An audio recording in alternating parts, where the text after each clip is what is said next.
በስመ አብ ወወልድ ወመንፈስ ቅዱስ አሐዱ አምላክ አሜን። ሊቃውንተ ቤተ ክርስቲያን መምህራን፣ አይተ እግዚአብሔር ካህናት፣ ላይካነ ምስጢር ዲያቆናት፣ እግዚአብሔር ዘሐረየኩምን ዝመረጸኩምን ክቡራን ህዝበ ክርስቲያን ከመያለኹም እቲ ኩሉ ዝኽእል ቅዱስ አምላኽና እግዚአብሔር ስጋብዛ ሰዓት እዚኣ ብሰላምን ብድሓንን አጽኒሑ ነቲ ዘይሓልፍ ቃሉ ንኸስማዓና ካብ ሰሙነ ሕማማት ካብ ሕማማቱ ኸዓ በረኸት ተሳተፍትን ክገብረና ነዚ ዕለት እዝን ነዚ ሰዓት እዝን ብሰላምን ብድሓንን ስለ ዘጽንሐና አምላኽና እግዚአብሔር ስሙ ካብ ሎሚ ክሳብ ዘለዓለም ዝኸበረን ዝተመስገነን ይኹን። ኩላህና ከም እንፈልጦ እዚ ዘለናዮ ቅንያት ሰሙነ ሕማማት እዩ። ብፍላይ ናይ ጎይታናን አምላኽናን መድሓኒናን ኢየሱስ ክርስቶስ ነገረ ሕማማቱ እንዝክረሉ ሰሙን እዩ። እዚ ሰሙን እዚ ኣብ ቤተ ክርስቲያን ዘለዎ ክብርን ቦታን ቀሊል ኣይኮነን፣ ኣዝዩ ዓብዪ እዩ። ምክንያቱ ቤተ ክርስቲያን ዓመት ሙሉእ እትጽበዮ ቅዱስ ሰሙን ኢላ መፀውዒ ስያሜ ዝሃበቶ ዝተቐደሰ ሰሙን ንዓመተ ፍዳ ንዓመተ ኩነኔ የሕሊፉ ንዓመተ ምህረት ንዓመተ ሰላም ንዓመተ ጽድቅን ህይወትን ዘሰጋገረ ሰሙን ብሕማማት ክርስቶስ ንዘመናት ደቂ ሰባት ኣብ ትሕቲ መግዛእቲ ዲያብሎስ ኮይኖም ዝነበሩ ዘመናት መደምደምታ ዝገበረ ሰሙን እግዚአብሔር ዝተዓረቕናሉ ሰማይን ምድርን ዝተቀራረብሉ ደቂ ሰባትን መላእክትን ብሕብረት ክዝምሩ መብትን መሰልን ዝተረኽበሉ ነፍስን ስጋን ዝተዓረቃሉ እግዚአብሔር ምስ ደቂ ሰባት ምስ እግዚአብሔር ተዓሪቆም እታ ንኹሉ ግሳብ ክነብሩላ ዝተመደበትሎም ኤዶም ገነትን መንባር መሰልን መብትን ዝረኸብሉ ሰሙን ተባሂሉ ዝጽዋዓሉ ሰሙን እዩ። እዚ ሰሙን እዚ ናይ ጎይታ ሕማማት እንዝክረሉ ሰሙን ስለ ዝኾነ ዝተቐደሰ ሰሙን ተባሂሉ ይጽዋዕ። ምክንያቱ ኣብዚ ሰሙን እዚ እንዝክሮም ሕማማት ኩላቶም ንናይ መድሕን ዓለም ኢየሱስ ክርስቶስ ንደቂ ሰባት ንመድሓን ዝኸፈለ ዋጋ ዘዘኻኽሩና ስለ ዝኾኑ እዮም። ስለዚ በዚ ምክንያት እዚ እዚ ሰሙን እዚ ናይ በረኸት ሰሙን፣ ናይ ሕማማት ሰሙን፣ ናይ ቅድስና ሰሙን፣ ናይ ድሕነት ሰሙን፣ ናይ ህይወት ሰሙን ተባሂሉ ይጽዋዕ እሞ ቅዱስ እግዚአብሔር አምላኽና ካብ ሰሙን ሕማማት በረኸቱን ረድኤቱን የሳትፈና። ስለዚ ሎሚ ከም ፈቃድ እግዚአብሔር ነዚ ሕማማት እዚ ብኸመይ ኣገባቢና ክንዝክሮ ዝግባአና ኣብ ውሽጢ ሰሙን ሕማማት እዚ ክንዝክሮም ዝግባአና መሰረታውያን ነገራት እንታይ እዮም ኣብ ትሕቲ ዝብል ኣርእስቲ ከም ፈቃድ እግዚአብሔር ብፍላይ መድህን ዓለም ኢየሱስ ክርስቶስ ኣፍተን 18 ሰዓታት ዘሕለፈን ናይ ስቃይ ግዜያት ኣብ 9 ግዜ ዝተቐበሎ ጽዋትዎ መከራ ብዝርዝር ንምርኣይ ኢና ክንፍትን። ንሳተን ብቁጽሪ ደቂ ሰባት ተቆፂረን ክወድኣን ክብፅሓን ዝኽእላ እኳ ተዘይኮና ሊቃውንቲ ቤተ ክርስቲያን ብቁጽሪ መዲቦም ግን 13 ሕማማተ መስቀል ክብሉ ይጽውዕወን እዮም። ስለዚ እዘን 13 ሕማማተ መስቀል ተባሂለን ዝጽውዓ ንደቂ ሰባት ንመድሓን ዝተኸፍላ ዋጋ መድህን ዓለም ኢየሱስ ክርስቶስ ዝተቐበለን ጽዋትዎ መከራ ብምሉእ እንዝክረሉ ግዜ ስለ ዝኾነ ኣብዚ ሰሙነ ሕማማት እዚ ኸዓ ጎይታይ ንዓይ እንታይ እዩ ገይሩለይ ብኸመይ መገዲ ኢኻ ኣድሒንኒ እቲ ንዓይ ክብል ዝኸፈሎ ዋጋ ክሳብ ክንደይ እዩ ኢልና ብትኽክል ንምርድኡን ነዚ ተረዲእና ኸዓ ነዚ እንዳዘከርና ናብ እግዚአብሔር ንምቕራብ ሕማማቱ ኸዓኒ ንዓና ዝተኸፍሎም ዋጋ ምዃኑ ብዝግባእ ንምርዳእ ዝሕግዘና ስለ ዝኾነ ከም ፈቃድ እግዚአብሔር ነዞም 13 ሕማማተ መስቀል ብዝተወሰነ ዋላ እኳ በቲ ዓሚቕ ዝኾነ ምስጢሩ ነቲ ዝተኸፍለ ዋጋ ኸዓ ብትኽክል ክገልጽ ብዝኽእል አንደበትን ቃላትን ኣነ በቲ ድኹም ዝኾነ ኮልታዕ ልሳነይ ክገልጾ ዝኽእል ኣዝዩ ዝጸግመኒ እኳ እንተኾነ እግዚአብሔር ብዝፈቐዶም ዝመደቦም ግን ብዝተወሰነ ኣገባባቱ ነቲ መድህን ዓለም ኢየሱስ ክርስቶስ ምእንታና ክብል ዝተቐበሎ ጽዋትዎ መከራ ብዝርዝር እንዳረኣናዮ ክንከይድ ኢና። ሕማመ መስቀሉ ለእግዚእነ ዞቦቱ ተገብረ መድኃኒት ውስተ ማእከለ ምድር ክብል ኣብ ግብረ ሕማማት ይጠቅስ እዩ። ስለዚ እዚ ቅዱስ ቃል እዚ ነገረ ሕማማቱ ዝስክረና እዩ። እቲ ኣብታ ኣብ ማእከላዊት ገጸ ምድሪ ዝተሰቕለ ናይ ዓለም መድኃኒት ዝኾነ ኢየሱስ ክርስቶስ ስለ ዝኾነ ነዚ ኸዓ ብምዝካር ተባሂሉ እዩ ሕማመ መስቀሉ ለእግዚእነ ናይ ጎይታናን መድኃኒናን ኢየሱስ ክርስቶስ ነገር ሕማማተ መስቀሉ ዘቦቱ ተገብረ መድኃኒት ውስተ ማእከለ ምድር አፍታ ማእከላዊት ምድር ዝኾነት ኢየሩሳሌም ኣብ ኣድማ እተን ዓለም መድኃኒት ዝኾነ ወይ ድማ ምንጭ ህይወት ዝኾነ ክርስቶስ ኣብ ኣተሰቂሉ ናይ ዓለም መድኃኒት ገበረ ተባሂሉ ዝተነግረሉ ግዜን ሰዓትን ንዝክረሉ ስለ ዝኾነ ሕማማተ መስቀሉ ዋጋ ዘለዎ ክብሪ ዘወሃበ ልዕልና ዘወሃበ ምስ እግዚአብሔር ዘተዓረቀ ምስ መላእክት ዘተዓረቀ ነፍስን ንስጋን አራኺቡ ዘተዓረቀ ናብ ናይ ቀደም ርስት ዝመለሰ እምበር ሕማማቱ ተራን ከንቱን ከም ዘይኮነ ብዝግባእ ንኽንርዳእ ዝሕግዘና መሰረታዊ ነጥቢ ግብረ ሕማማት ብንጹር ኣቐሚጠልና እዩ ስለዚ ኣብ ሰሙነ ሕማማት ብጥቕልሉ ክንዝክሮም ዝግባአና እቶም መድኃኔ ዓለም ኢየሱስ ክርስቶስ ተቐበሎም 13 ሕማማተ መስቀል ተባሂሎም ዝጽውዑ እዮም እዞም 13 ሕማማተ መስቀል ኩሉ ሰብ ከነስተንትኖም ክንዝክሮም ኣብ ሕልናና ክንቀርጾም ኣብ ልብና ድማ ክንጽሕፎም ዝግባአና እዩ ምኽንያቱ እዞም ሕማማት እዚኣቶም ዋላ እኳ ኣብዚ ሰሙን እዚ ብዝተፈልየ ኣገባብ ክንዝክረሎም እንኽእል ፍሉይ ኣጋጣሚ ቤተ ክርስቲያን ተሰርዐትልና ናይ ኣብ ነፍሲ ወከፍ ዕለታዊ ናብራና ኣብ ነፍሲ ወከፍ ህይወትና እናዘከርናዮም ክንነብር ዝግባአና ሕማማት ደኣ እምበር ምኽንያቱ ነፍሲ ወከፍ መዓልትታትና ክቅደስ ክባረኽ ናይ ህይወት ጉዕዞ ክጓዓዝ ዝኽእል ካብዞም ሕማማት እዚኣቶም ዝረሓቐ ልብን መንፈስን ክህልወና ተዘይክእል እዩ ስለዚ እዚኣቶም ኣብ እምነት ንምህላውና መሰረት እዮም ንዘለዓለማዊ ህይወትና መሰረት እዮም ምስ እግዚአብሔር ንገብሮ ጥዑይ ዝኾነ ዝምድና መሰረት እዮም ኣብ መንጎና ናብ እግዚአብሔር ንኽህሉ ዝግባእ ሓድነትን ሕብረትን መሰረት እዮም ምኽንያቱ ነቲ ዝተገብረልና ዋጋ ብንጹር ዘረድኡናን ዘርእዩናን ስለ ዝኾኑ ስለዚ በዚ ምኽንያት ነዚኣቶም ብዝግባእ ምፍላጥ ኣገዳሲ ምዃኑ ክንርድኦ ይግባአና ቅዱስ ቄርሎስ ዘእስክንድርያ ኣብ ሃይማኖት ኣቦ ብዛዕባ ዝኽጠቅስ እንከሎ ነገረ ሕማማቱ ክሳብ ክንደይ ልዑል ምዃኑ ደቂ ሰባት ከዓ ኣቕሊሎም ክርእይዎ ዘይግባእ ከም ዝኾነ ብንጹር ኣቐሚጥልና እዩ ስለዚ ነዚ እቲ ዝዓበየ ልዑል ንደቂ ሰባት ዝተኸፍለ ዋጋ ከም ዝኾነ እዩ ብጠቕልሉ ቅዱስ ቄርሎስ ኣብ ዝተፈላለዩ ጽሑፋቱ ብንጹር ዝገልጾ ልዑል ዝኾነ ዋጋ ክቡር ዝኾነ ዋጋ መለኮታዊ ዋጋ ንደቂ ሰባት ዝተኸፍለ መለኮታዊ ዋጋ ክብል ዝገልጾ ስለዚ እዚ ቀሊል ኣይኮነን ሕማም ዘይብሉ መለኮት ብስጋ ምእንቲ ድሕነት ደቂ ሰባት ሓመመ ክብል ገሊጹ ሪኢኹ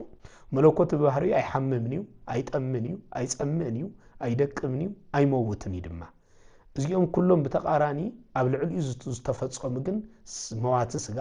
ሓማሚ ስጋ ጠማይ ስጋ ጸማይ ስጋ ስለ ዝለበሰ እዩ ነይሩ ስለ ዝተዋሃሃደ እዩ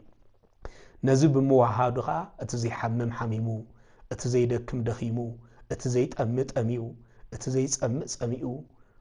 ተባሂሉ እቲ ዘይመውት ድማ ሞይቱ ተባሂሉ ተነጊሩሉ እዚ ኩሉ ዝተነግረሉ ንመለኮት ዘይንገር ዝነበረ ነገራት ኩሉ ዝተነግረሉ ንስጋ ስለ ዝለበሰ ወይ ድማ ምስጋ ሓደ ኣካል ሓደ ባህሪ ስለ ዝኾነ እዩ ነዚ ቅዱስ ቄርሎስ ሕማም ዘይብሉ መለኮት ወይ ከዓ ሕማም ዘይሰማምዑ መለኮት ብስጋ ሓመመ ክብል ዝነገረ ብስጋ ምእንቲ ድሕነት ደቂ ሰባት እዩ ምእንቲ ድሕነት ደቂ ሰባት ክብል ሓመመ ክብል ዝጠቀሰሉ እቲ ቀንዲ ምኽንያት መለኮት ስጋ ብምዋሃሃዱ ንደቂ ሰባት ስጋ ተዋሂዱ ዝኸፈሉ ዋጋ ክሳብ ክንደይ ልዑል ከም ዝኾነ ንምርዳእ እዩ እዚ ንደቂ ሰባት ንመድሓን ዝተኸፍለ ዋጋ ወይ ድማ ዝተገብረ ጉዕዞ ብኣይምሮ ደቂ ሰባትን ብሕልና ደቂ ሰባትን ተመርሚሩ ክብጻሕ ዘይክእል ንሕና ብኣኮቴት ኣሜን ኢልና ብኣስተንትኖን ብኣድናቆትን ከዓ ክንቅበሎ ዝግባአና ጥራሕ እዩ ልሳና ክገልጾ ዘይክእል ልብና ከዓ ሓሲቡ ክበጽሖ ዘይክእል ስለ ዝኾነ ስለዚ ነዚ ብዝግባእ ምርድኡ ግን ኣገዳሲ እዩ ቅዱስ ቄርሎስ ኣብ ሃይማኖት ኣበው ምዕራፍ 73 ቁጽሪ 29 ወዘንተ እብል ከመ ውእቱ ሃመ በእንቲአነ በስጋ ዘእንበለ ሕማም ውእቱ በህሊና መለኮቱ ይብል ስለዚ እዚ ቅዱስ ቃል እዚ ቅዱስ ቄርሎስ ዝጠቐሶ ብመለኮቱ ሕማም ዘይብሉ ክንሱ ወይ ድማ ብመለኮቱ ሕማም ዘይሰማምዑ ኣምላኽ ጎይታ ንሱ ብስጋ ምእንታና ሓመመ ዝብል ቀጥታዊ ዝኾነ ቃል ተዛሪቡ እዩ ስለዚ እግዚአብሔር አብ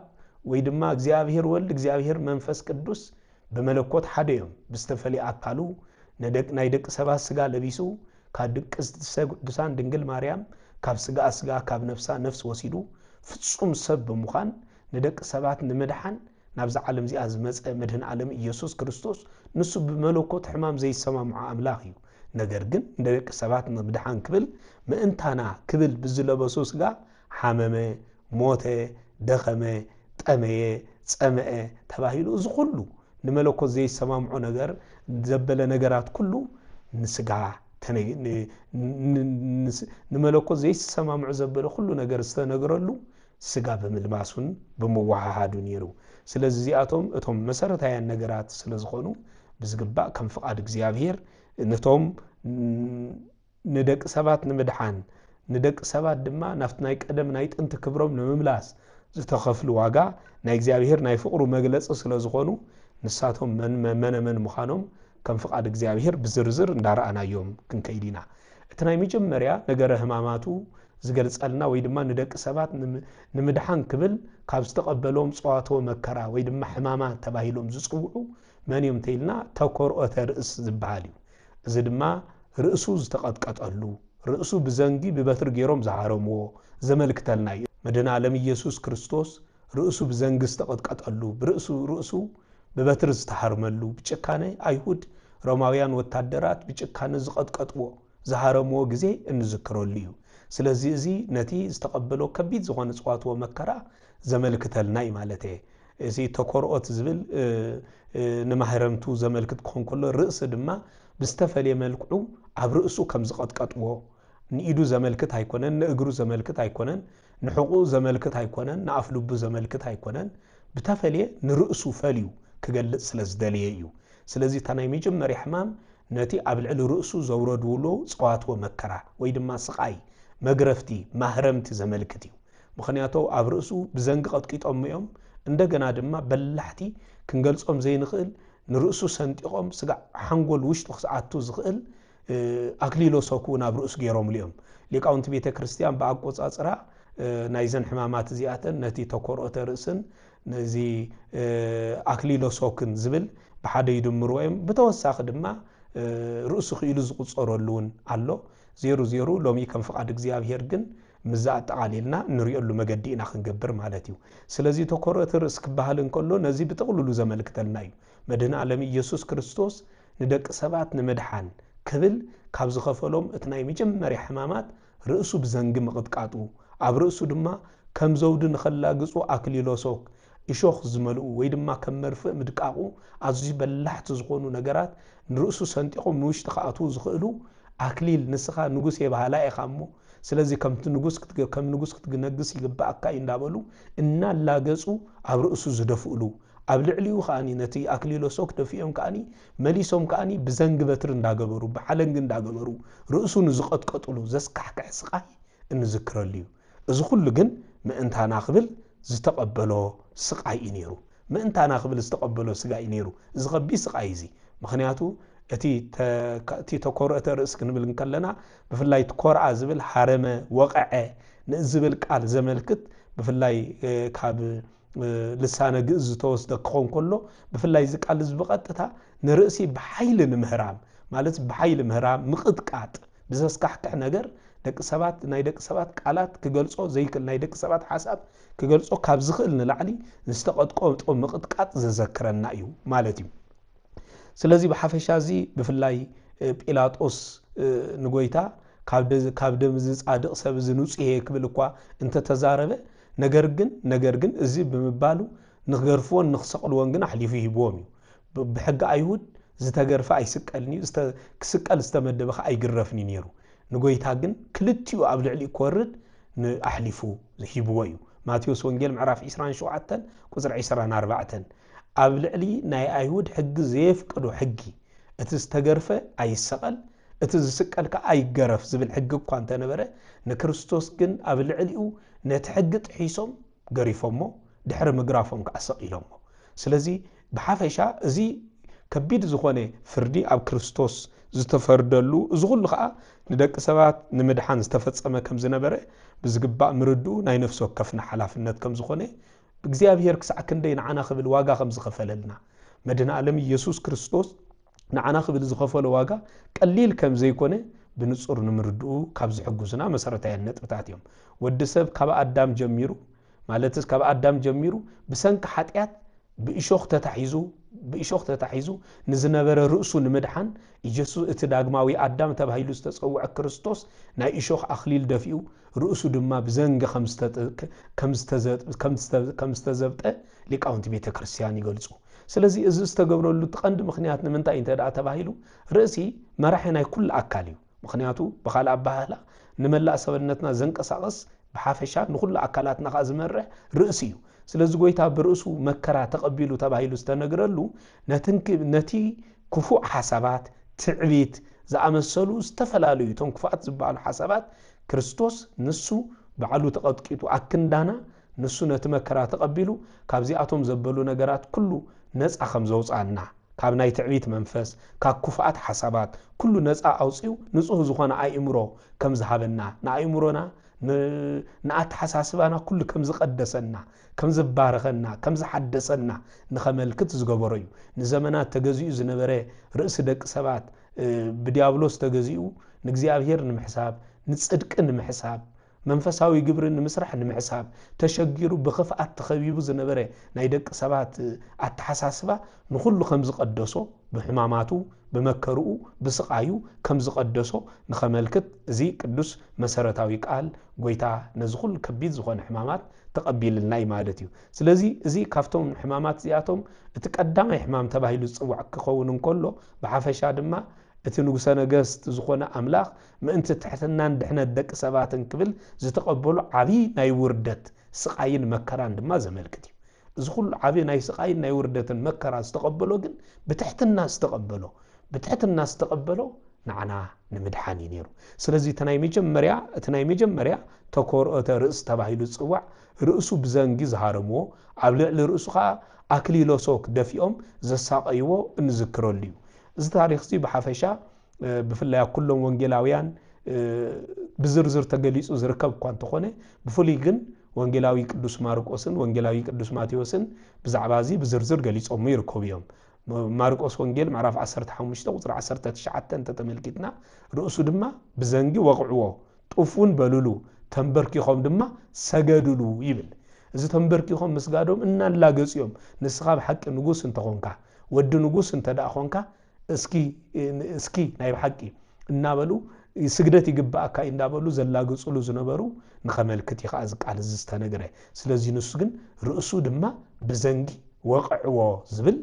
استقلت ناي مجمري حمام زملكتنا يو نزي مستراو ترجم زي لقاونت بيت كريستيان عزيب سفحن بزرزرن بزخونه مجدي بوزح مجدي قليس امم تناي مجمريا انت ايتلكم ني مفواس حلنا ود سبي زملكت غويتا راسو بزنگ موقعو ابلع راسو خاني اكليلو سوك مدفو نتي نايدق سبات حلنا بخمي اغباب كم زفوصو نزمانات رخيصو زنبر حلنا ود سب بتعبيت حانيقو تتحيزو كاب እግዚአብሔር رحيقو زنبره حلنا ودسب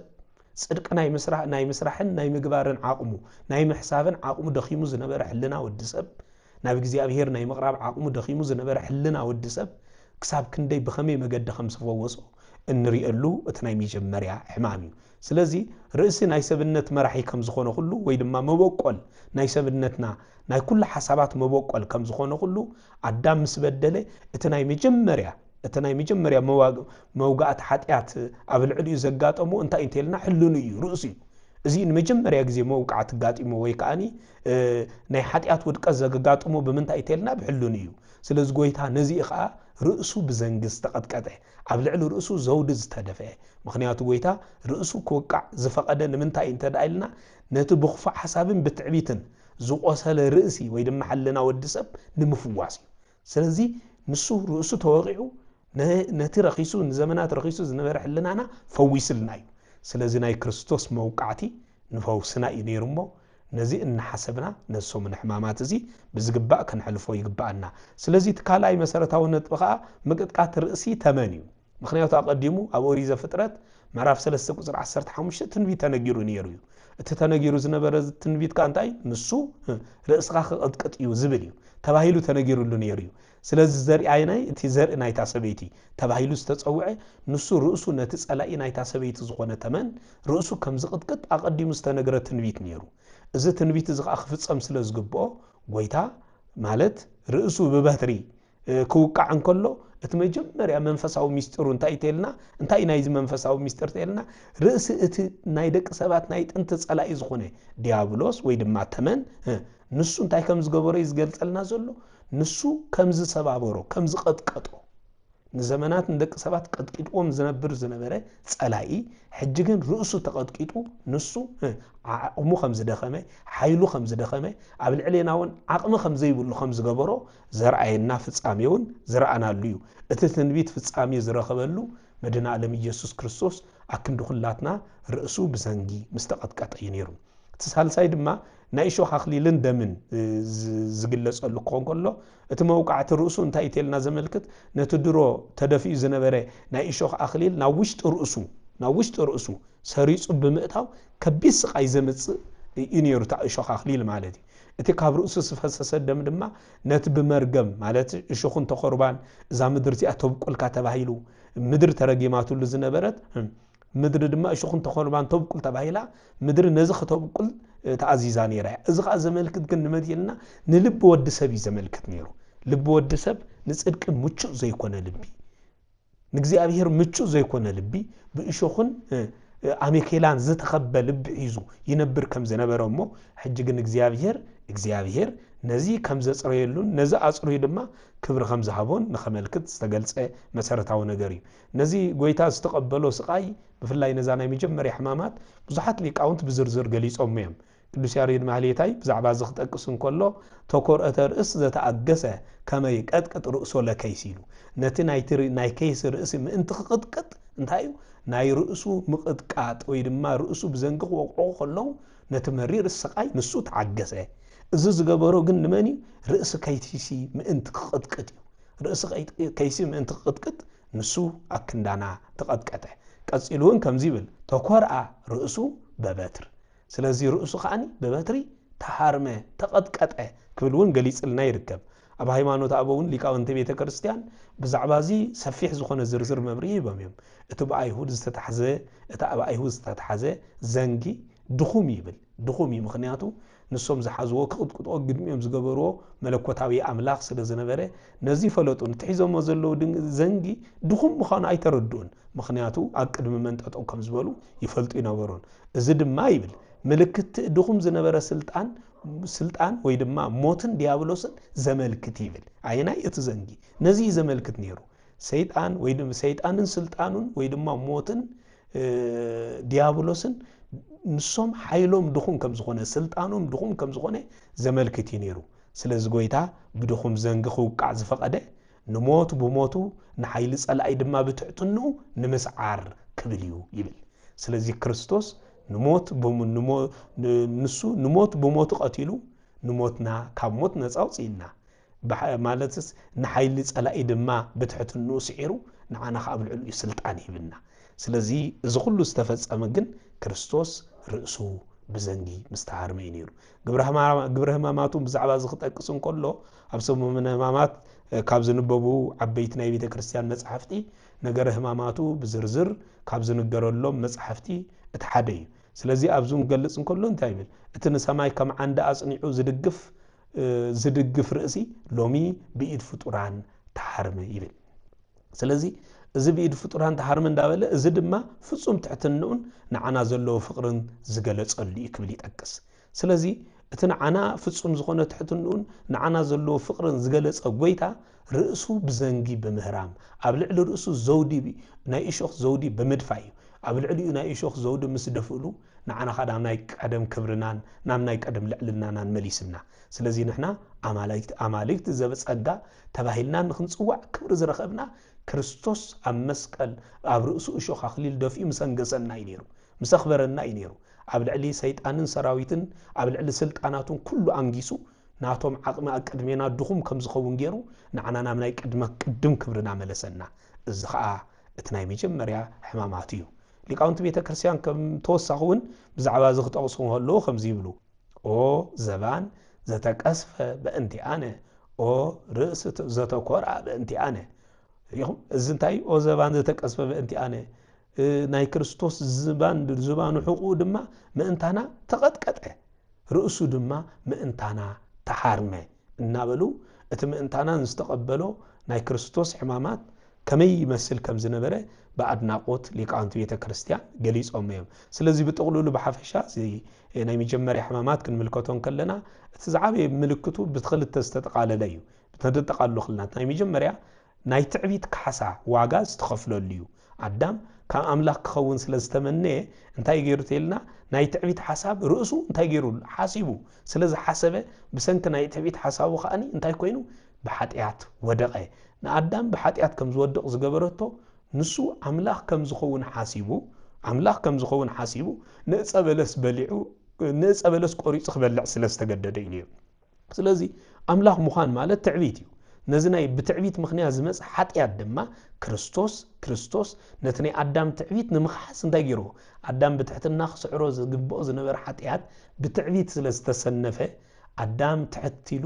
ነቲ ክብሪ ክረክብ ይግብኦ ነይሩ እንተዝትሕት ግን ክትሕት ብዘይምኽኣሉ ነቲ እግዚኣብሔር አዳሊሉ ዝነበረ ክብሪ ክረክብ ኣይከኣለን እኳ ደኣ ብተቃራኒ ብሰንኪ ትዕቢቱ ነቲ እግዚኣብሔር ድሕሪ 1000 ዓመት ክረክቦ ዝግብኦ ዝነበረ ክብሪ ከሲርዎ እዩ ስለዚ ሕጂ ግን አክንደ አዳም ኮይኑ ዝመፀ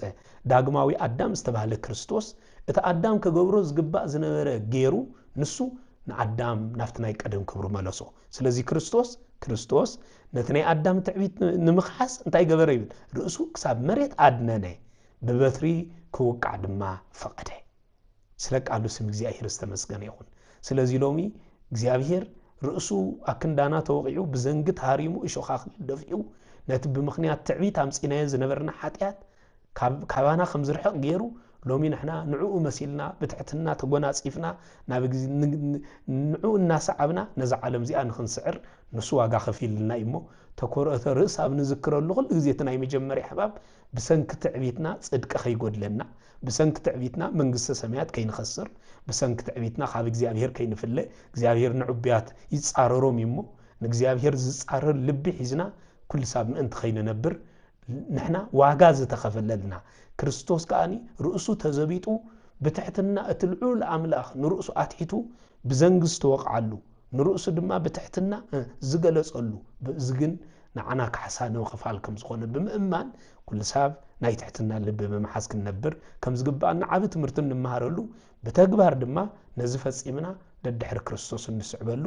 እዩ እዚ ዝዓበየ ትምህርቲ ዝምህረና እቲ ናይ መጀመርያ من زي تكرؤت رأس النبلة ويدما رأسه بزنجست وقعلو نذكره له مالي تقال أي كبر كريستوسي تبلاغ استوهبو بتري مالت بلاغ يبومن يريم مجمريا قدمكم اسكن السخا نغوس تخونكا اسكي نزي بتري زنግ بتر حاز ناي بتر نغسنا እንዳበሉ ነቲ ዝወቅዕሉ በትሪ ይህብዎ ነበሩ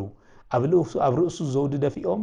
ናይ በትር ድማ ኣብ ኢዱ አትሒዞም የላ ግጽሉ ነበሩ ነቲ ዝሃብዎ በትር መንጢሎም ድማ ካብኡ ይሕዲጎም ድማ ብኡ ገይሮም ድማ ይቅጥቅጥዎ ነበሩ ይብል ርእሱ ድማ ይቅጥቅጥዎ ነበሩ ስለዚ ክርስቶስ ብላጽ ዝተዋህቦ በትሪ እቲ አማናዊ ናይ ዓለም እዚ አገዛ ነጋስን ናቱ በትረ መንግስቱን ዘላለም ጸኒዑ ከም ዝነብር ምልክት ከም ዝነበረ ግን ይርድኦም አይነበረን ስለዚ ንሕና ለሙን ናይ መንፈስ ቅዱስ በትሪ ምርኩስ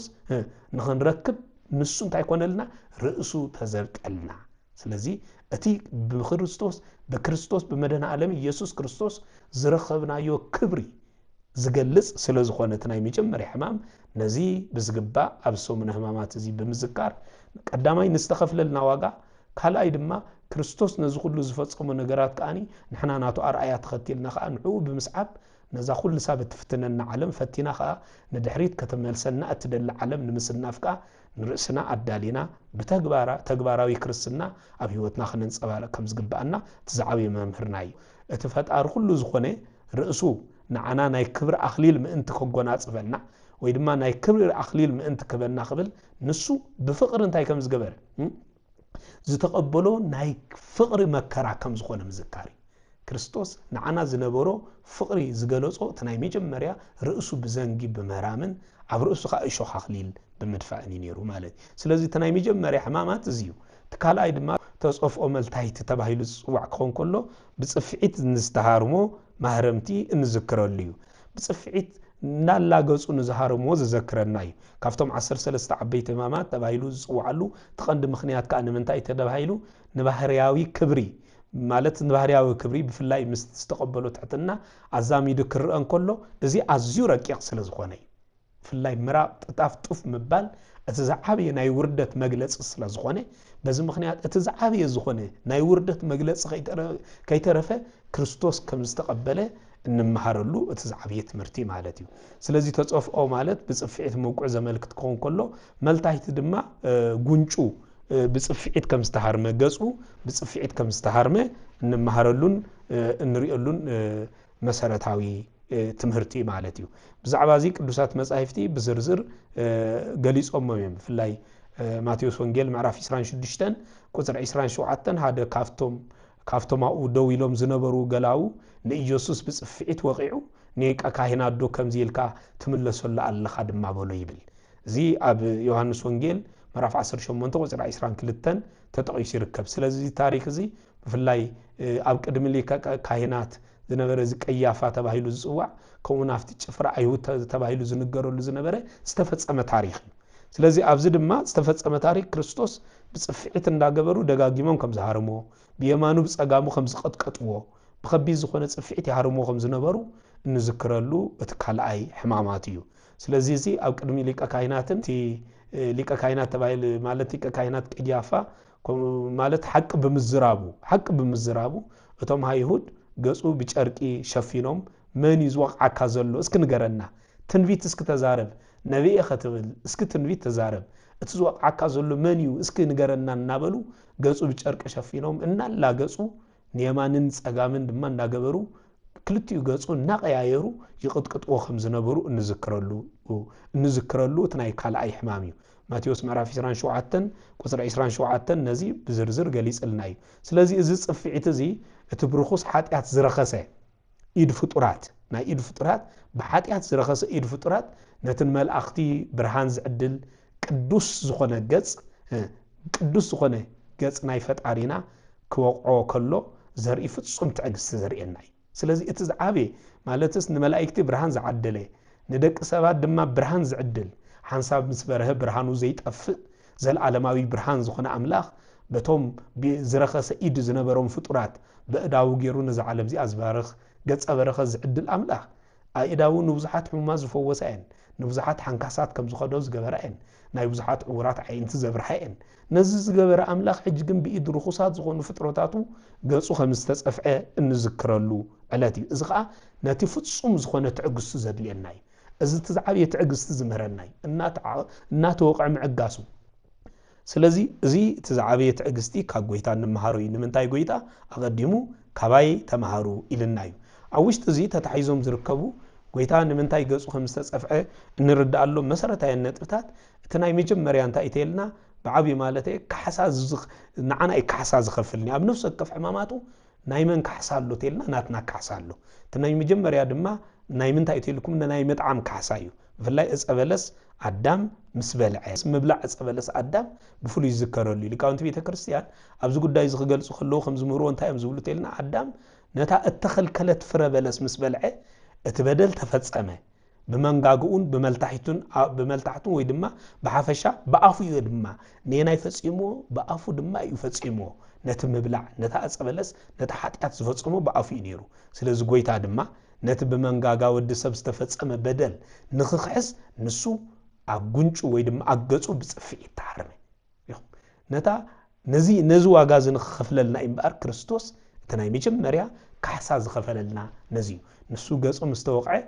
نحنا كحسا تخفله مستخفله دما اتي زمانات غزاي دق سبات كوين زنبر سيطان دما تسعره سلازت ناي كالايكا محداس ملكع ود سبيو ناي ود سب ملكع نخدس زخفلو واغا تبايدي زنغرلو ود سب بسنك حطيات اتي بامثال እግዚአብሔር ተፈጥሩ ዝነበረ መልክዑ ተበላሽው ጸሊሙ ስለዝነበረ በዚ ምክንያት ዝጎይታ ገጹ ክጽፋዕ ዝፈቀደሉ ተቀን ምክንያት ነትስ ተበላሽው መልክዕ ወድ ሰብ نمحداسن نممعراين داغم حدش فطرت كم زخون نمغبار ينيرو نت بحاطيات ጸሊሙ ዝነበረ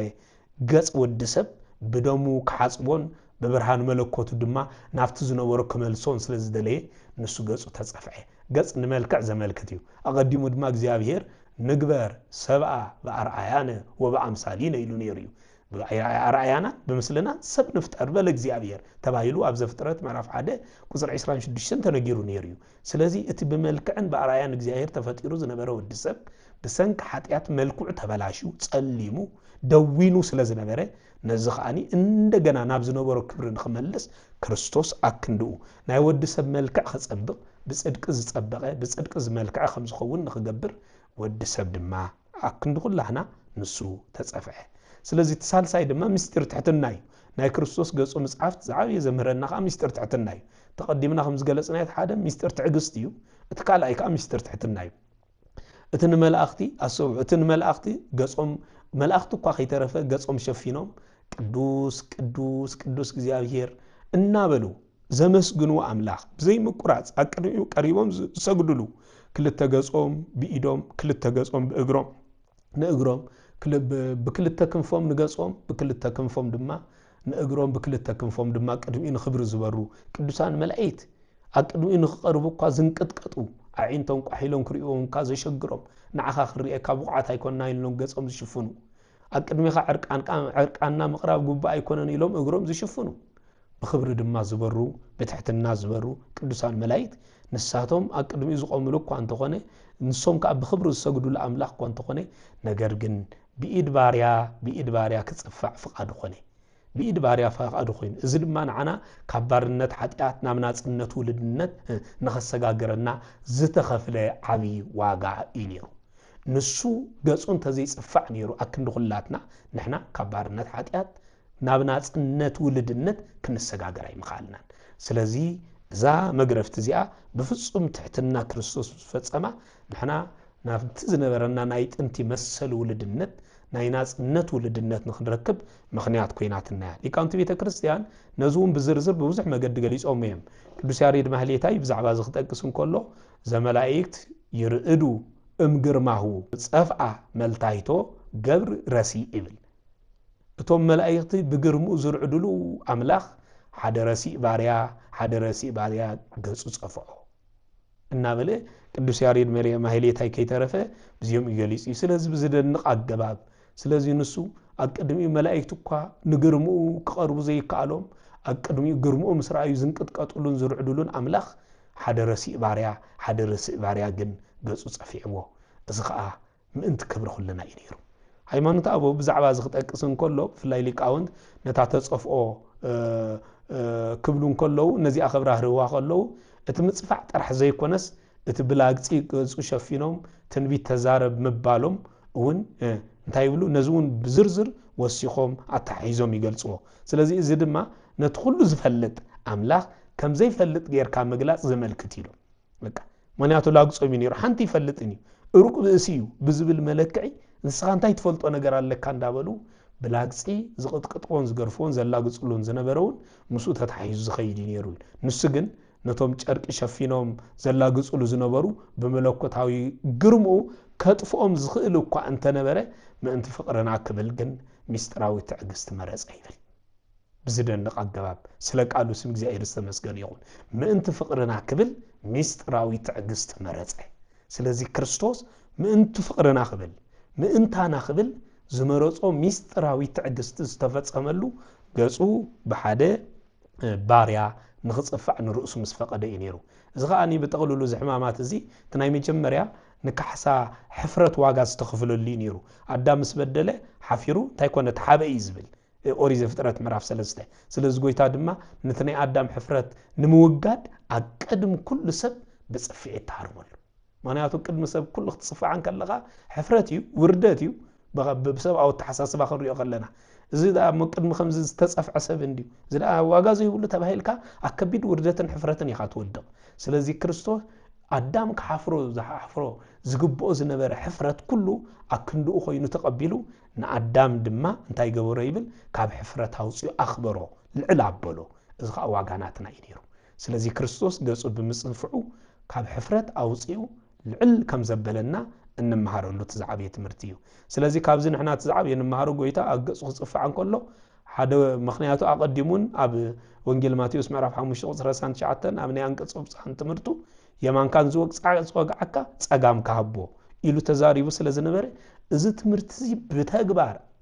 ክፍጸም ከም ዝኽእል ብግብሪ ዘርአየና ግዜ እውን ነይሩ ስለዚ እዚ ድማ ቅም ክንሕዝ ከም ዘይግባአና ንኹሉ ግን ብትዕግስቲ ብምሕላፍ ንሕና ናይ ፍቅሪ ሰባት ክንከውን ከም ዝግባአና ዓብ ትምህርቲ ዝመሃረልና ግዜ ገጹ ንዝጸፍቅዎ ኩሎም ክፉእ ዘይተመነየሎም እኳ ደኣ ብትዕግስትን ብትሕትናን ንዓኣቶም ሓንቲ ቃል ዘይምምላሱ እቲ ዝዓበየ ንሕና እውን ናቱ ኣርኣያ ተኸቲልና ክንከይድ ከም ዝግባአና ዝተምሃርናሉ ትምህርቲ እዩ ስለዚ ብጥቕልሉ ነዚ እውን ክንሪኦ ከለና እቲ ተጸፍኦ መልታይ ተባሂሉ ዝተጸውዐ ምክንያቱ ፀሃይ ጽድቅ ዝኾነ ኢየሱስ ክርስቶስ ገጹ ከም ዝተጸፍዐ እቲ ዝተጸፍዓሉ ምክንያት ድማ ንዓና ካብቲ ዘለዓለማዊ ናይ ጸልማት ሕፍረት ንምውፃእ ክብል ዝተቐበሎ ጸዋት ወመከራ ከም ዝኾነ ብዝግባእ ብምርዳእ ነቲ ካልኣይ ሕማሙ ተጸፍኦ መልታይት ተባሂሉ ዝጽዋዕ ገጹ ብጽፍዒት ብባርያ ዝተወቕዓሉ ኸዓ ብምዝካር ከዓ እዚ ሰሙን ሕማማት እዚ ክንሕልፎ ይግባአና ማለት እዩ እቲ ሳልሳይ ድማ ወሪቀ ምራቅ እዩ እዚ ኸዓ ምራቆም እቶም ርኹሳትን ሓጣንን ዝኾኑ ንሳቶም ኣብ ቅድሚኡ ጥፍጣፎም ጡፍ እናበሉ የላግጹሉን የዋርድዎን ንዑቕ ሕሱር ዓይነት ከም ዝኾነ ገይሮም ንምግላጽ ይፍትኑ ከም ዝነበሩ እንሪአሉ እዩ ምክንያቱ እቲ ወሪቅ ዝብል ጡፍ ምባል ዝገልጽ ክኾን ከሎ ኣይሁድ ኣብቲ ብርሃናዊ ገጽ ጎይታ ምራቆም ጡፍ ከም ዝበሉሉ ከም ዘላገጹሉ ዝገልጽ እዩ ንሱ ብርሃናዊ ጎይታ እዩ ነይሩ ንሳቶም ግን ኣብ ልዕሊኡ ጥፍጣፎም ጡፍ በሉሉ ስለዚ ካብቶም ኣዝዮም ዘሕፍሩን ብሓፈሻ ምራቅ ጡፍ ምባል እቲ ኣጸያፊ ዘሕፍር ናይ ርእሰ ተመትሓት መግለጽ ስለ ዝኾነ ስለዚ ሓደ ካብቶም ሕማማት መስቀል ከም ዝቁጸር ድማ ሊቃውንቲ ቤተ ክርስቲያን ገይሮም እዮም ስለዚ እዚ ካብቶም ሓደ ካብቶም ኣዝዮም ዘሕፍሩን ዘሰቅቑን ዓይነት ሕማማት ተባሂሎም ዝጽውዑ ሕማማት እውን ሓደ እዩ እቲ ንፍጥረታት ብቃሉ ዝፈጠረን ንዓይኒ ዕውር ድማ ብጥፍጣፉ ወይ ድማ ብምራቁ ዝፈወሰ ኣምላኽ ብርኹስ ምራቅ ፍጡራቱ እንታይ ከም ዝተገብረ ጥፍጣፍ ከም ዝተተፍአሉ ንኽትፍአሉ ድማ ፍቃዱ ኮይኑ ከም ዝተረኽበ እንዝክረሉ ሕማማት እዩ እዚ ምስጢር እዚ ኸዓ ናይ ፍጹም ትዕግስቱን ትሕትንኡን መርኣያ እዩ ጥፍጣፍ እናተተፍአሉ ነቶም ዝተፍኡሉ ኩሉ ክገብር ዝኽእል ሓያል ኣምላኽ መለኮታዊ ኣምላኽ እኳ እንተነበረ ብትሕትናን ብትዕግስትን ግን ምእንታና ክብል ነዚ ሕማማት እዚ ንኽቕበል ፍቃዱ ኮይኑ ተረኽበ ስለዚ ነዚ እውን ጎይታ ከም ዝተቐበለልና ምግላጽ መጽሓፍ ቅዱስና ብዛዕባ እዚ ክጠቅስ እንከሎ ወንጌላዊ ቅዱስ ማቴዎስ ይኹን ኣብ ትንቢቱ ናቀድሚ ትንቢተ ኢሳይያስ ምዕራፍ 50 ቁጽሪ 6 ገጸይ ካብ ውርደትን ካብ ጡፍታን ኣይመለስኩን ይብል እዚ ዝተነገረ ትንቢት ከም ዝተፈጸመ ወንጌላዊ ቅዱስ ማቴዎስ ኣብ ምዕራፍ 26 ቁጽሪ 67 ከምዚ ይብል ሽዑ ኣብ ገጹ ጡፍ በሉሉ ብኢዶም እውን ወቕዕዎ ይብል ስለዚ እዚ ብዝርዝር ተገሊጹ ዝርከብ ከምኡውን ኣብ ማቴዎስ 27 ቁጽሪ 29 እስካብ 30 ከምቲ ነቢ ኢሳይያስ ከም ዝተነበዮ እቶም ኣይሁድ እናላገጹ ኣብ ገጹ ጡፍ በሉሉ ዝብል ቃል እውን ብቐጥታ ተቐሚጡ ይርከብ እዩ ስለዚ ተቐዲሙ ተነጊሩ ዝነበረ ትንቢት ምእንቲ ክፍጸም ንክርስቶስ እናላገጹ ገጹ ድማ ብጽፍዒት እናወቕዑ ጥፍጣፎም ድማ እቲ ርኹስ ዝኾነ ጥፍጣፎም ጡፍ በሉሉ ዝብል ተነጊሩ ይርከብ እዩ ስለዚ እዚ ኸዓ ምእንታና ክብል ንዝኸፈለ ዋጋ እንምሃረሉን እንርዳኣሉን እዩ ከም ተወሳኺ ናይ ዚኣቶም ዝርዝራዊ ሚስጥራቶም ክንርኢ ከለና እቲ ናይ መጀመርያ ከምታ ቀዲምና ዝበለና ኣብ ነፍሲ ወከፍ ሕማማት ናይ ነፍሲ ወከፍ ወዲ ሰብ ካሕሳ ዝተኸፈለሉ ስለ ዝኾነ እቲ ናይ መጀመርያ ንሪኦ ካሕሳ እዩ ንምንታይ ካሕሳ ኸፊል ኢልና ብጥፍጣፉ ጡፍ ብምባል ተይልና ናይ መጀመርያ ጥፉእ ዝኾነ ዝርርብ ንዝብል ብፍላይ ነዚ ካሕሳ ዝኸፈለሉ እዩ ጥፉእ ማለት ሕሱር ዝኾነ ውዱቕ ዝኾነ ሞት ዝኾነ ኣብ መንጎ ኣዳምን ሄዋንን ዝነበረ ዝርርብ ዝገልጽ እዩ ስለዚ ኣዳምን ሄዋንን ምስቲ ተመን ክዘራረቡ እንከለፉ ኣፎም ብናይ ሓሶትን ናይ ትዕቢትን ዘረባ ረኺሱ ነበረ ሪኦ እዚ እምበኣር ስለዚ እቲ ረኺሱ ዝነበረ ናይ ኣዳምን ናይ ሄዋንን ብሓሶት ረኺሱ ዝነበረ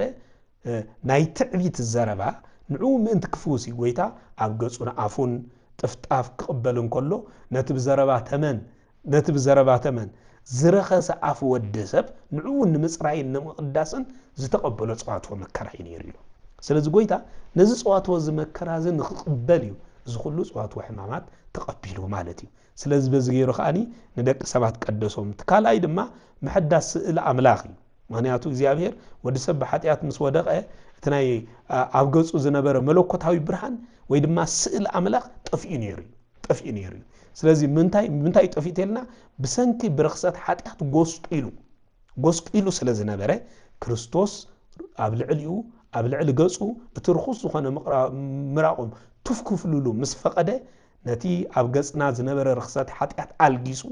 برهان ولدنت كم زلبسنا برهان ولدنت ما كم زعبنا نخجلص نسو نايعتهم رخصات سخونة أيود مراقهم تقبله تلايد اتصال سايد ما مستر تمدهانيت النت فوز انت ايتلنا ويتا مراقو غيرو نعين عورات ابرهيو سلازي نسو ابرهيو نير يوحنس 9 فقد 6 نتي اب درق جنبار عين زفتره ناي بزحات عين عورات زبرها املاغي سلازي حججن اتوم بمنفس زعور ايهود ري حججن توم بمنفس زعور ايهود ابت برهان زهب قصو مراقهم تفعلوا اذا دما تعجزتو اب كله لعل زبله مخانو ገለጸልና ይብል ريهم سلازي كسع كندز እግዚአብሔር نعنا ابت برهان زهب قصو مراقهم እኳ انت تفعلوا زغن ምእንታና خبل نخلو بلعل ዝኾነ تعجزتن تحتنان انتي كبرو تقبلو إذا أنا عنا خاني أبزخوني يكون كنتات أبزخوني يكون كسبت أبزخوني يكون أجات أمي نكرسنا ناس فتن كبيد فتنا خجات منا كله نعوكم وردت كيك وصرنا بتعجستن بتحتنا كنقبلو خمس جبانا استمهرنا له اتحدى ندحنتنا خا واغا زتخفل اللي ينيرو عيناي زوري كاميرا زبل ليكاونت بيت كريستيانو النزي بزرزر غليص امم قدوس ياريد ماحليتاي بزعب زخطر كتقسن كله ورقو وستغصو ركوسان أيهود ركوسات زخون أيهود أبغصو تفتافو منتاي جبرول طوف بلولو غص زئير يئيو ملائكتيلو مغنياتو اتوم ملائكتو قا غرمو كريو زيكلو اتوم ركوسات أيهود جن أبغصو مراقوم تفؤلو كبل غليصو سلازي اتوم ركوسات أيهون غرمان ملائكت اقدمي تطاو كبل زيكلو أيكونن نعوكا غرموكا زنقطقطوم نسو زيوم رخصات زخون أيهود جن تفتافهم كم استفؤلو غليصو قصيلون وتعجس مراق ركوسه انز البو زعبسه املاك دي بأص مسقل تسقل يبل يخو وتعجس مراق ركوسه انز البو زعبسه حدا حنت كو ابسا زيبلو نسو ነገር ግን እንታይ ሩዝ ዝኾነ ጥፍጣፍ ወይ ድማ ሩዝ ዝኾነ መራ እንታይ ተገነ ተዓገሰ አምላክ دي بأص مسقل تسقل نسو ድማ اتمراق ናይ رخصات استقبله نزخ استعجسه عبس مسقل تسقيلو خا ندق سبات ناي دحونت واغا خفله ليقاونت بيت كريستيان ابا هيمانت ابوون بزعبازي مرا كاوشت سب زوص رسحات كون انكلو ايهود مراقوم كتفؤلو خلو نحنا نعها ازينا نفنفنكا ويدما كم صياف كم رسحات نريئكا كل سلازدليو زي تقطتا مراقوم طف مبال نزي زملكت نيرو مالي ويتا ግን ነተናቶም ጽንጽያፍን በፍቅር ተቀቢሉ نعنا كافت زل على موت صياف مالت كاب جهنم اسات ادهيننا ريو اتزل على موت صياف زبال مرق مطفى يكونن سبك حسرنا كل كله يكونن زل على موت صياف زبال جهنم اسات ويدما سيودي سلازي كريستوس نعنا زخفللنا واغا زدحاننا دما كابزي نيرو سلازي بتقللو نز تمرت زقاني فلاي نزالساي حمامات كريستوس كاب تبايلهم صوعو تزعبين مهارل تاي مجمريا ناي تحتنا غبري ويتا بقالو نخل زفطر كنسو بمراق فطراتو جن كتفؤلون كله حنت قال كيملسه نسو انتاي بتحتنا تقبيلو وي اذا انا نوردت بتعجستي مسغار كم زغبا اتزعبيه زمحرنا تمرتي دما نيرو سلازي مانم سب اب هيوتي كبيد وردت اغاطي من خبل ايكلنيو نزي ان ذكر زنبر سب انت دا كوينو نكريستوس ارآيو زغبر انت دا كوينو بمنم تعمر كبل ايكلنيو مالتي سلازي نا تزعبين مهارلوت كالايكا كبرنا استملسليو اتا ابغص غويتا زوده امراق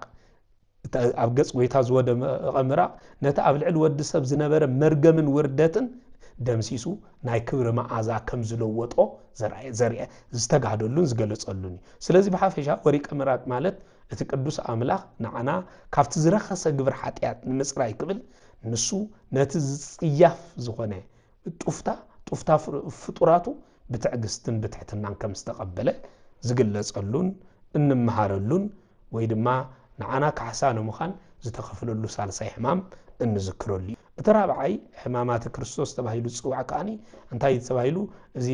ሰቲ ሓሞት ተባሂሉ ጽዋዕ እዩ ሓሞት ከም ሰቲ ዝገልጽ እዩ ስለዚህ ካኒ መሪር ዝኾነ ሓሞት መስከርቤ ሓዊሶም ከም ዘስተይዎ ዝግለጽ እዩ መድኃኔ ዓለም ኢየሱስ ክርስቶስ ኣብ መስቀል ተሰቂሉ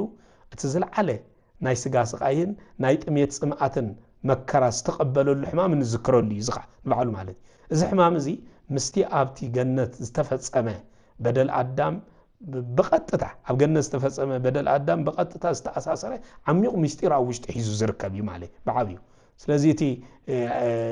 مستاي تباهيلو استتصوع دما كريستوس مالت كريستوس انتاي غيرنا انت دا تباهيلنا غويتا اب العلم مسقلن كله صمايكو مسبله شعو مرير حموت كم زستيوس تنغرلو تاريخ نردالو زي قدس مصحفنا بنصور غليصو እዩ اقدمو بتنبيت لب املاك قدس داويد معرف 69 قصر اسرائيل حدن نمغبي حموت هاوني نصمعي دما مصيص استيوني كبل تزاري بنيرو እዚ ፍጻሜ እዚ ኣብ ማቴዎስ 27 ቁጥር 34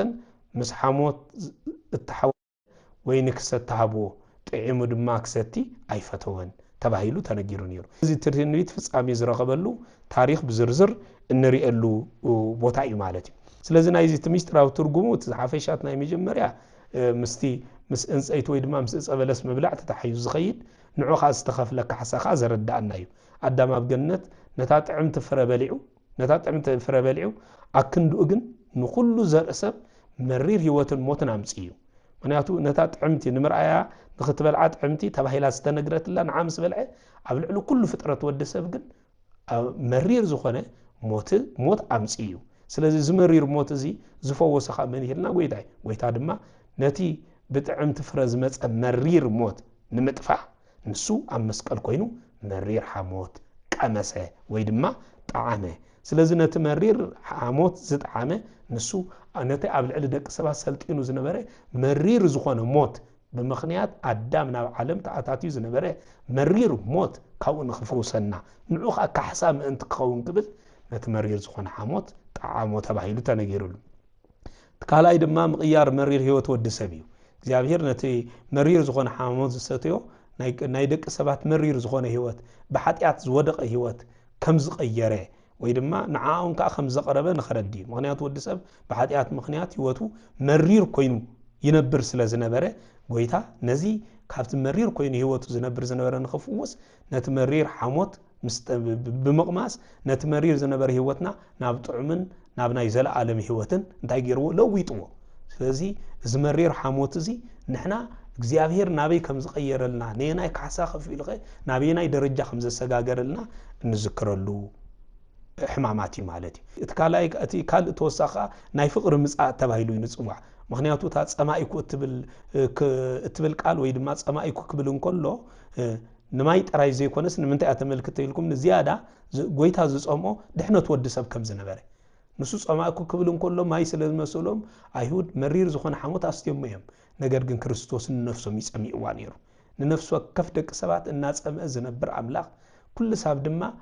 ድሕነትና እምበር ጥፋኣትና ዘይደለ ኣምላኽ ከም ዝኾነ ኣብ መስቀል ኮይሉካ ንዓለም ኣውጅላይ ጸማዕኩ ኣነ ዝጸምዕ ንዓኻትኩም እየ ንስኻትኩም ናባይ ክትመጹ ካብቲ መሪር ሓሞት ዝተባህለ መሪር ዝኾነ ሓጢኣት ወፂኹም በቲ ክብሪ ዘውህብ ጽድቂ ክትመላለሱ መገደይ ክትክተሉ ይግባኣኩም ንኽብል ዝተዛረበ ቃል እዩ ነይሩ ስለዚ ጸማኢኩ ክርስቶስ ንመን ይጸምዩ ንነፍሲ ወከፍና ሎሚ ነታ ብሓጢኣት ዝወደቐት ነፍሲ ይጸምዓ ሎሚ ነታ ሃይማኖት ክሒዳ እምነት ኣልባ ትነብር ዘላ ህይወት ይጸምዓ ሎሚ ነቶም ብርኽሰት ህይወቶም ዘጨማልቁ ሰባት ይጸምኦም ነቶም ተስፋ ዝቆርጹ ሰባት ይጸምኦም ነቶም መገዶም ዝሰሓቱ ሰባት ይጸምኦም ክርስቶስ ንነፍስና ጸሚዕዋ ኣሎ ስለዚ ነታ ክርስቶስ ዝጸምዓ ነፍሲ ኸኣኒ ንሕና ከነርየሉ ዝግባአና ናኡ ብምቕራብ እሞኒ ድሕነት ወዲ ሰብ ዝደለ ኣምላኽ ንዓና ንምድሓና መስቀል ተሰቒሉ ጸማኢኩ ኢሉ ናኡ ንኽንቀርብ ናይ ፍቕሪ ጻውዒት ኣቕሪብልና እሞ ንናይ ፍቕሪ ጻውዒቱ ከዓ ክንፍጽመሉ ይግባአና ስለዚ እቶም ኣይሁድ ግን ኣክንዲ ፍቕርን እምነትን መሪር ሓሞት እንታይ ገበሩሉ ኣስተይዎ ንሱ ንዖም ተጸሚኡ ብኽብሪ እኳ ጸዊዕዎም እንተነበረ ሓጢኣቶም ከይጸብጸበ በደሎም ከይጸብጸበ ጸዊዕዎም እኳ እንተነበረ ክህብዎ ዝግባእ ዝነበረ መልሲ እምነትን ፍቕርን እዩ ነይሩ ንሳቶም ግን መሪር ሓሞት ይቦሞ ስለዚ ክርስቶስ በዚ መገዲ እዚ ከዓ ነቲ ናህና ዋጋ ከፈለልና ቅዱስ ያሬድ ማህሌታይ ብዛዕባ እዚ ክገልጽ እንከሎ ጸማኢኩ ይቤ እግዚእነ ወአስተይዎ ሓሞተ ምስለ ከርቤ ይብል ጎይታና ጸማኢኩ በለ ንሳቶም ግን ሓሞት ምስ ከርቤ ዝተሓወሰ ኣስተይዎ እቲ ማይ ህይወት ዝህብ ኣምላኽ ምእንታና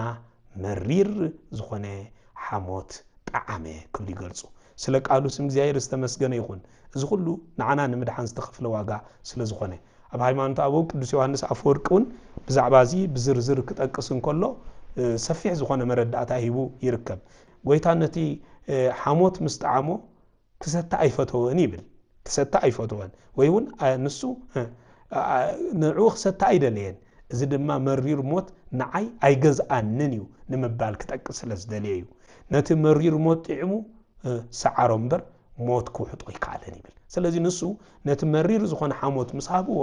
ንዑ ጥዕምዎ እምበር እንታይ ገበሮን ኣይሰተዮን ወይ ከዓ ንሱ ኣይውሓጦን ንምንታይ እንተዳ ተባሂሉ መሪር ዝኾነ ሞት ንዑ ክገዝኦ ከም ዘይክእል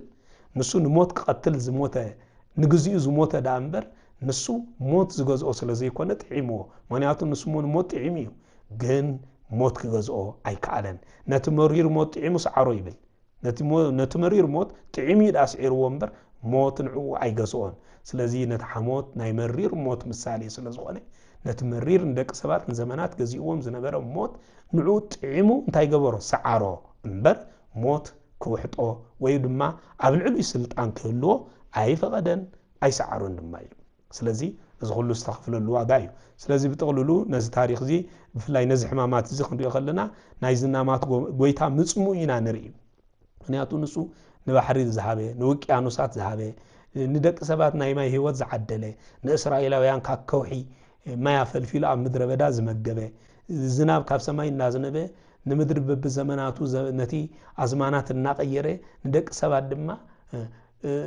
ብዝግባእ ምግቦም ከም ዝረኽቡ ዝገብር ኣምላኽ እኳ እንተነበረ ሕጂ ግን ደቂ ሰባት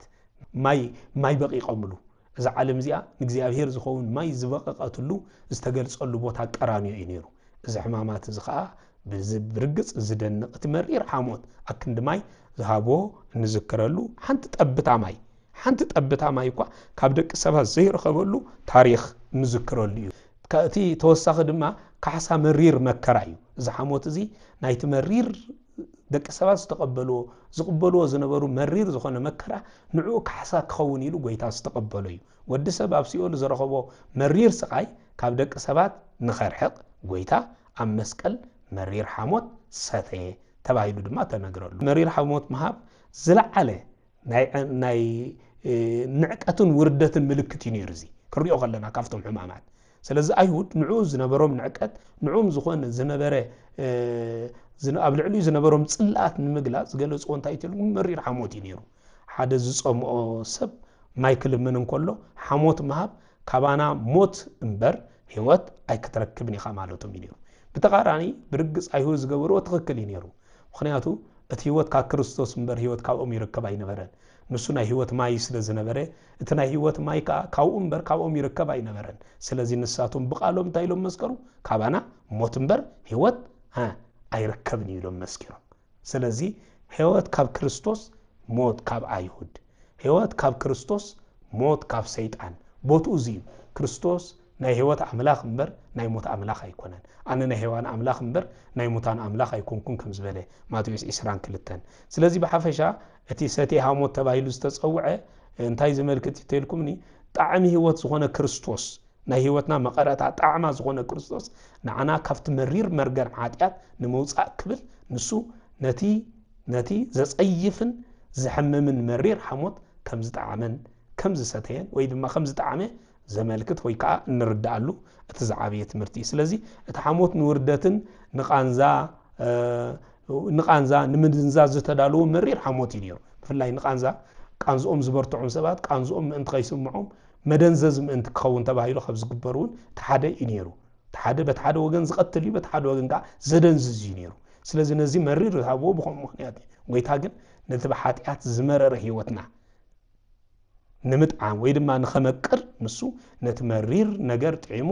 መሪር ሞት ሰዓረልና ስለዚ መሪር ዝጣዕመ ጎይታ ብኡ መገዲ ድማ ነቲ ደቂ ሰባት መሪር ኮይኑ ገዚእዎም ዝነበረ ሞት ንዑ ዝሰዓረሉ መገዲ እዩ ነይሩ ስለዚ ተራብዓይ ሕማማተ ክርስቶስ ተባሂሉ ዝፀውዐ ድማ ነዚ ዘመልክት እዩ ተሓሙሻይ ሕማማተ መስቀል ተባሂሎም ካብ ዝፅውዑ ተቀስፎ ዘባን እዩ ሕቁኡ ብሆርማጅ ከም ዝተቀጥቀጠ ከም ዝተሃርመ ዘመልክት እዩ ስለዚ እቲ ተቀስፎ ማለት ንመግረፍቲ ንማህረምቲ ዘመልክት ኮንከሎ ዘባን ዝብል ድማ ንሕቆ ንድሕሪት ዘመልክት እዩ ስለዚ ጎይታ ካብቶም ኣዝዮም ዘሰቅቁ ዝኾኑ ኣብ ልዕሊ ዝወረድዎ ስቃያት ንስጉ ክሳብ እናቦጨቀ ዝኸይድ ዓይነት መግረፊ ተጠቂሞም ኣብ ጫፉ ከም በሊሕ ነገር ዘሎ ኩርማጅ ተጠቂሞም ንክርስቶስ ብከቢድ ዘሳቂዎን ዘቅጥቅጥዎን ዝነበሩ ታሪክ እንዝክረሉ እዩ ወይ ድማ እንዝክረሉ ሕማማት እዚ ሕማማት እዚ ካብቶም 13 ሕማማት መስቀል ካብቶም ኣዝዮም ዘዘግኑኑን ከቢድ ስቅያት ኣብ ልዕሊ ክርስቶስ ወሪዶም ተባሂሎም ዝንገረሎም እቲ ሓደ እዚ ሕጂ እንሪኦ ዘለና ኢና ስለዚ እዚ ስቃይ እዚ ጎይታናን መድሃኒናን ኢየሱስ ክርስቶስ ኣብ ኣደባባይ ጲላጦስ ዝተቀበሎ ክኸውን ከሎ ብጠቅላላ ማለት እዩ ንዓና ካብ ዝለዓለ መከራ ማለት ካብ ዝለዓለ መከራ ገሃነም ንምድሓን ዝተኸፍለ ዋጋ ድማ ከም ዝነበረ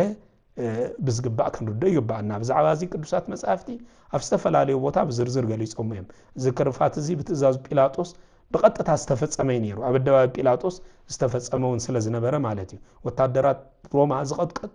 ማለት ዝቅጥቅጥሉ ዝነበረ ድማ ብላት በጽርአውያን ነዚ ክገልጽዎ ከሉ ፍላገመል ይብሎ ፍላ ወይ ድማ እዚ ፍላገለም ተባሂሉ ዝጽዋዕ ክኾን ከሎ እዚ ድማ ካብ ቆርበት ዝተሰርሐን ኣብ ጫፉ ከምዚ ሸሊሕ ነገር ንኣካላትካ ውሽጢ ሰንጢቃትዩ ስጋ ሒዙ ወጽ ዝኽእል ሸሊሕ ነገር ከምዚ ዝሽከል ዓይነት ነገር ዝነበሮ ኣዝዩ ከቢድ ናይ መቅጽዒ ኩርማጅ ዝነበረ ሮማውያን ዝጥቀሙሉ ዝነበሩ ከም ዝነበረ እቲ ሮማውያን ንጎይታ ዝገረፉሉ ካልክ በከምዚ ዓይነት ይነሩ ማለት እዩ ኣብ ጫፉ ስልት ሓጺን ዝነበሮ ስጋ እና ካብ ስጋ በጪቁ ኣውጽዩ ድማ ካብቲ ስጋ ሒዙ ካርሞ ከሎ ስጋ ሒዙ ዝምለስ ዝነበረ ከቢድ ዝኾነ ናይ ጭካኔ መግረፍቲ ሕቁ ዝገረፉሉ ዝቀጥቀጥሉ ኣፍልቡ ዝቀጥቀጥሉ እንዝክረሉ እዩ ብፍላይ ብሁሊ ዝኻኒ بحقوق ساعة كندي كم استجرف زجلزيو سلازي أبزي تاريخ زي قدرات مصحفت بوزح جليس أميم قدوس يوحنس أفورك بزعبا زغتقسن كله اتي نفترتات بسقو زي شفن أملاق لومي حقوق نفلا قلم أهلي فعبه اتي مغرفتي نسقو نامنجته كالساق يخلو نسقن ما انت فقر ود سبيلو بسقطها تقبلو يبل سلك قالو سم زياهر استقبل مسجن يخون ስለዚህ ወንጌልናውን ዮሐንስ 19 ፍቅድ ሓደ ሽዑብ ጲላጦስ ነኢየሱስ ወሲዱ ገረፎ ይብል ስለዚህ ጎይታ ከምስተገርፈ ዘመልክት እዩ ትንቢተ ኢሳይያስ 50 ፍቅድ 6 ውን ሕቆይ ንገረፍቲ መልታሕተይ ድማ ንነጽይቲ ጽሕሚ ሃብኩ ክብል ተዛሪቡ ነይሩ ስለዚህ ክርስቶስ ንሱ ዘባኑ ከምስተገርፈ ዘባኑ ብምግራፍ ድማ ንዓና እቲ በኃጢአት ተኣሲሩ ብናይ እሳት ሓለንጊ ዝግረፍ ዝነበረ ወዲ ሰብ ንምድሓን ጎይታ حقوق عندنا خمس تجرفة بتخكل النمارو اللي سلسنا يمجمريا إذا ما جرفت زي نمتى استفدت سميتلنا نكحسا ينيرو مخنياتو نناي كحسا مسحاب ويدما سحبت حاتيات زمن كتينيرو معلتي عدان كابت إزاز أملا خوزيو بسنك حاتياتو كاب جنة تسوقيقو نحمش شحن حمش لميتن عمتات نيريو تناي يمجمريا حقوق محاب دما نمتى يتلكمني ندحريت متأماتي زمن كت مالتس بأدم إذن دحريت متأمات استفصم خا بأدم ينيرو بدحريت متأمات እግዚአብሔር ገዲፉ መንግስተ ሰማያት ገዲፉ ንድሕሪ ዝተአመተ አዳም ኢና ንዝክር ስለዚ ጎይታ ሕቁቅ ክግረፍ ዝፈቀደ ነቲ በኃጢአት ዝረኸሰ ሕቁቅ ወድሰብ ንዑ ንምንታይ ንጹህ ንምግባር ይነሩ ንዑ ንጹህ ንምግባር ክርስቶስ አክንዳና ሕቁቁ ተገርፈልና ስለዚ በመፍዋስ ቁስል ወድሰብ ናይ ደቂ ሰባት ቁስል ድማ ንምፍዋስ ዝተቀበሎ ስቃይ ድማ ነሩ ወድሰብ ብስንክ ኃጢአት ኣብ እግሩ ክሳብ ካብ እግሩ ክሳዕ ርእሱ እንታይ ኮይኑ ነሩ ቆሲሉ ይነበር ነበረ ትንቢተ ኢሳይያስ ምዕራፍ 1 ፍቅድ 6 ተጠቂሱ ከም ዝርከብ ማለት እዩ ስለዚ ጎይታ ሕቁቅ ክሳብ ዝልሓጽን ስጋኡ ድማ ክሳዕ ዝበጫጨቅን ነዚ ሁሉ ጽዋተ መከራ ዝተቀበለ ንዓና በቆስሉ ምእንቲ ካሕውየና እዩ ንሱ በቆስሉ ምእንቲ ካሕውየና ነዙ ኩሉ ስቃይዚ ተቀበለ ስለዚ ብተወሳኹን ምድምሳስ ናይቲ ጽሕፈት ደብዳቤና ዘመልክት ይነሩ ዲቃውንት ብዛዕባ ዝገልጹን ከለው እቲ ኣብ ሕቆ ጎይታ ዝወደቀ መገረፍቲ ነቲ ዲያብሎስ ኣብ ልዕሊ ወዲ ሰብ ጽሒፍዎ ዝነበረ ናይ ዕዳ ወረቀት ወይ ድማ ጽሕፈት መርገም ተባሂሉ ዝጽዋዕ ንዑ ንምድምሳስ ይነሩ ስለዚ ነዚ ንምድምሳስውን ወይ ድማ ብዝርዝር ነቶም ኩሎም ዝርዝራዊ ሓሳብ ዝተገልጸ መሰረታዊ ሕማም እዩ ነይሩ ማለት እዩ ስለዚ ቅዱስ ያሬድ ብዛዕባ እዚ ክጠቅስን ከሎ ዘባኑ ዘወሃበ ለቅስፍ ወመላትይሁ ለተቀስፎ ሕቁ ንግርፋት መልታሕቱ ኸኣኒ ጉንጩ ድማ ንጽፍዒት ሃበ እቲ ንሰማይ ብዘይ ዓንዲ ዝሓዘ ኣምላኽ ሎሚ ሕቁ ብመግረፍቲ ተላሕፀ ክብል ይገልጽ ኣብ ግብረ ሕማማት ተጠቂሱ ዝርከብውን ብዛዕባ እዚ ብዝርዝር ተገሊጹ ይርከብ ጌታ በቲ መግረፍቲ ናይ ኣይሁድ ናይ ሮማውያን ወታደራት 6666 ግዜ ከም ዝተገርፈ ይጥቀስ እዚ ድማ ንስጉ ብሙልኡ ቀጥቂጥዎ ከም ዝነበረ ካብ አካላቱ ዘይተቀጥቀጠ ዘይተገርፈ አካላት ከም ዘይነበረ እንመሃረሉ ምእንታና ክብል 6666 ግርፋት መግረፍቲ ከም ዝተቀበለ እንሪየሉ አባ ጊዮርጊስ ዘጋስጫ ብዛዕባ ዝኽጠቅሱን ከለው እንታይ ይብሉ እቲ ሰማያት ብደመና ዝሽፍን አምላኽ ሎሚ ሕቁ بمغرفت يتلحصه لومي حقوق بمغرفت يتلحصه كبلو نتي ناي غويتا تحتنا بخبيد يدنقو ازيوم غويتا خصع كندي تحتنا خم زنبرون بزعبازي بزرزر غليصمو يركب يوم مالتي سلازي از تمرت زي بزرزر كنريو خلنا كاب حالنج اسات ناص اخم زوصانا انا بعبي نمحر مالتي ودسب ابسيول بناي اسات حالنجي كغرف زغبو زنبره سلا زنبره حالنج እንዳተገርፈ ዝነብር ينبر سلا زنبره غويتا ግን نتناي اسات مغرفتي بسغا ማለት بناي سغا مغرفتي እንታይ ጌርና ተካልና ንሱ مستغرفه بسغا مستغرفه بدحريو ንሱ ንዑ ካሳ ኮይኑ ስለ ዝተረኸበ ሰባት ካብዚ ከቢድ ዝኾነ ናይ ሓለንግ እሳት ካብ ምግራፍ ነፃ ዝወፃናሉን ዝክረሉ ኢና ብዙ ምክንያት እዙን ተወሳኹን ጎይታ ዝቆሰለ ንቁስልና ንምፍዋስ ስለ ዝነበረ ቁስልና ዝፈወሰሉ መግረፍቲ ተባሂሉ ይጽዋዕ ነብይ እግዚአብሔር ኢሳይያስ በቁስሉ ሓወና ክብል ኣብ ትንቢተ ኢሳይያስ ምዕራፍ 53 ቅድም 5 ቁጥር 5 ከም ዝገለጾ ዝብል ቃል ከም ዝተፈጸመ እዚ ቃል እዚ ከም ዝተፈጸመ በቀጥታ ንርዳይና ምክንያቱ እቲ ካብ ጉኑ ዝፈሰሰ ደም ንምድር ቀዲሱ ንልብ ወዲ ሰብ ድማ ካብ ርስሓት ኃጢአት ኣጽርዩ ዘጽረየሉ ዘደንቕ ተኣምር ንዝክረሉ ማለት ስለዚ በሓፈሻ ዙን ክሪዮ ከለና ተቀስፎ ዘባን ማለት እቲ ሐቀኛ ጓሳ እቲ ሐቀኛ ጓሳና ዝኾነ ክርስቶስ ምእንተን አባጊዕ ክብል ሕቁን ንገረፍቲ አሕሊፉ ከም ዝሃበ እዚ ኸኣ ንዓና ካብቲ ዘለዓለማዊ መግረፍቲ ጸላኢ ነፃ ከም ዘወፃናን ከም ዘኽበረና ልዕል ከም ዘበለና ከም ዝፈወሰና እንመሃረሉ ወይ ድማ እንዝክረሉ ሕማም እዩ ተሻድሻይ ምንታይ መልክተልና ተአርቆተ ልብስ ይዘርገ ካብ ልብሱ ዕርቃኑ ከም ዝገበርዎ ንዝክረሉ እዩ ጎይታ መድኃኒናን ኢየሱስ ክርስቶስ ዕርቃኑ ገይሮም አይሁድ ወይ ድማ ዕርቃኑ እዮም ገይሮም ንዓለም ንመድኃን ክብል ልብሱ ተገፊፉ ዕራቁ ከም ዝኾነ ጸልማትን ዝለበሰ ወዲ ሰብ ንምልባስ ናይ ብርሃን ልብሲ ናይ ክብሪ ልብሲ ንኸልብስ ጎይታ በወታደራት ናይ ሮማን በአይሁድን ክዳውንቱ ከም ዝተገፈፈ ተገፊፉ ድማ ዕራቁ ከም ዝኾነ እንመሃረሉ ተዛዕብየ ትምህርቲ ስለዚ ተአርቆተ ልብስ ዝብል ሓደ ካፍቶም ኣዝዮም ዘሕፍሩን ስነ ልቦናዊ ስቃይ ዝሓዘሉን ሕማማተ መስቀል ተባሂሎም ጽውዕ እዮም እቲ ንፍጥረታት ኩሉ በመልክዕን በጸጋን ዝሰለመ ንኣይዋን በቆጽሊ ንኣኽራን በደመና ንሰማይ በወኽብቲ ዘጌጻ አምላኽ ኣብ ቅድሚ ኩሉ ሰብ ዕራቁ ደው ክብል ፍቃዱ ኮይኑ ከም ዝተረኽበሞ እዚ ኸኣ ዕራቁ ክኸውን ድማ ፍቃደኛ ኮይኑ በመርካቡ تحتنو انت اجستون ندنقلو تزعبي ميستريو قدس مصحف بزعبا زي خطقسن كله مزمور 20 كلتن 10 شومنت اقديمو بتنبيت كم زيبل لبسي امنقوم تماقلو ابل علي قمشي دما اጫውደቁ ይብል እዚ ፍጻሜ እዚ ከም ዝረኸ ዮሐንስ 19 ፈደ 23 እስከ 24 ንልብሱ ድማ ኣብ 4 መቂሎም ተማቀልዎ እቲ ቀምሽ ግን ካብ ላዕሊ ጀሚሩ በሙሉኡ እተአልመ እንበር ስፌት አይነበሮን ይብል ስለዚ ንሳቶም ንልብሱ ከም ዝተማቀልዎ ዕርቃኑ ከም ዝገበርዎ አቀዲሙ ትሚስቴር ተገሊጹ ይርከብ እዚ ኸኣኒ ዕርቃን አዳም ዝተኸፍለካ ሓሳይ ነይሩ ወይ ከዓ ናይ ደቂ ሰባት ዕርቃን ዝተኸፍለካ ሓሳይ ነይሩ አዳምን ሔዋንን ምስ በደሉ እቲ ዝነበሮም ናይ ብርሃን ልብሲ ወይ ድማ ናይ ጸጋ ልብሲ ተገፊፎም ዕራቆም ምዃኖም ስለ ዝፈለጡ ኣብ ኣዋም ገነት ዘሎ ተሓቢኦም ኦሪት ዘፍጥረት ምዕራፍ 3 ፈቅድ 7 ጎይታ ዕራቆ ክኸውን ውን ዝፈቀደ ነቲ አዳም በኃጢአት